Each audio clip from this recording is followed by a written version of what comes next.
Eh bien, on est donc devant une œuvre de David Almetsch qui a été une commande réalisée par les Amis des Musées Royaux dans le cadre de l'exposition 2050, puisque dans ce cadre d'exposition, Jacques Attali avait développé très longuement la notion de nomade et de nomadisme moderne, et nous voulions une sculpture qui exprime cette idée de nomadisme à travers la Constitution européenne. David Almetsch, en sculpteur, imaginait une masse de plâtre, et c'est finalement ses mains qui vont aller chercher ce plâtre et qui vont constituer progressivement la figure. Donc un individu qui creuse dans une mémoire, et on a la mémoire à l'arrière, et en ramenant ce plâtre vers le corps se crée et le corps se constitue. Alors évidemment, comme l'Europe est aussi une entité en crise, il y a ce trou central qui exprime ce vide, qui est cette recherche d'identité, et en même temps cette image de solidarité avec toutes ces mains qui se nouent pour former un visage. Alors on a choisi David Almetsch, qui est en fait un artiste canadien vivant à New York, parce qu'il exprime lui-même déjà une forme d'immigration européenne pour constituer l'Amérique et donc pour constituer cette identité qui est aussi le projet américain. Alors c'est une œuvre assez emblématique et son rapport à l'Europe est à la fois dans la nature de ce jeune artiste et dans le projet qui a été le fruit d'un dialogue entre le musée et lui. Il est clair que lorsque l'on quitte un endroit pour se rendre dans un autre, pour y reconstruire une vie, eh bien, il va falloir se reconstruire aussi.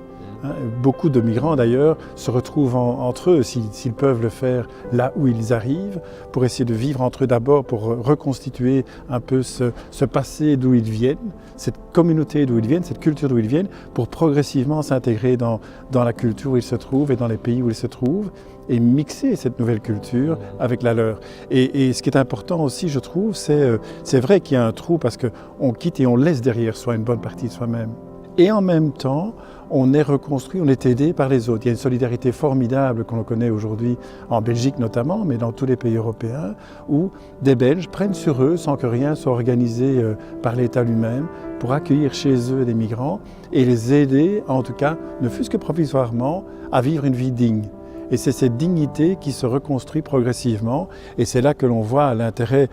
justement de ces mains qui sont là pour aider à reconstruire à partir de cette masse qui est là et qu'on ne sait pas très bien comment faire émerger. La personne seule n'y arrivera sans doute pas, mais s'il est accompagné, elle parviendra à rejoindre alors la masse des Européens.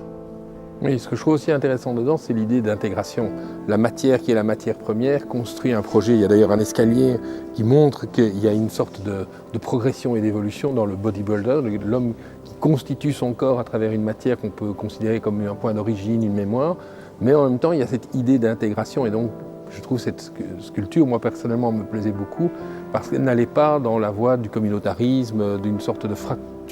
dans notre propre société. Le but est une forme d'intégration et c'est ce qu'il exprimait dans sa sculpture. Exactement, et c'est un des grands soucis que nous avons aujourd'hui, précisément, ça a été cette capacité que nous avons d'intégrer ceux qui arrivent et d'accorder beaucoup plus d'importance à cette intégration aujourd'hui. Et donc c'est pour ça, encore une fois, que cette aide du reste de la communauté est absolument nécessaire, parce que c'est lui qui va lui permettre cette intégration et cette mixité entre le sol européen, le passé et la culture que l'on a d'origine, pour en faire quelque chose de nouveau.